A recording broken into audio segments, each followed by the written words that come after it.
Salam Indonesia, Anda menyaksikan berita terkini bersama saya Pradana Adiputra. Militer Mozambik mengklaim banyak pemberontak ditembak mati oleh pasukan nasional dalam operasi perebutan kota Palma.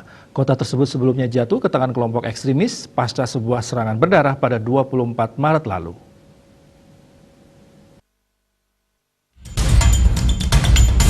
Komandan operasi di Palma, Chongo Vidigal, mengatakan kepada para wartawan, operasi masih berlanjut, tapi teroris dalam jumlah besar telah ditembak. Sebelumnya beberapa kelompok bersenjata menyerang kota pelabuhan yang strategis tersebut lewat penyerbuan yang terukur. Serangan itu terjadi hanya beberapa kilometer dari sebuah proyek gas alam cair senilai miliaran euro yang dipimpin oleh perusahaan Prancis Total. Gambar-gambar pertama pasca serangan di kota berpenduduk 75.000 orang tersebut disiarkan di TV lokal. Video itu memperlihatkan beberapa jenazah tergeletak di jalan-jalan, rumah-rumah hancur, dan beberapa kendaraan hangus. Beberapa warga sipil terlihat mengumpulkan makanan.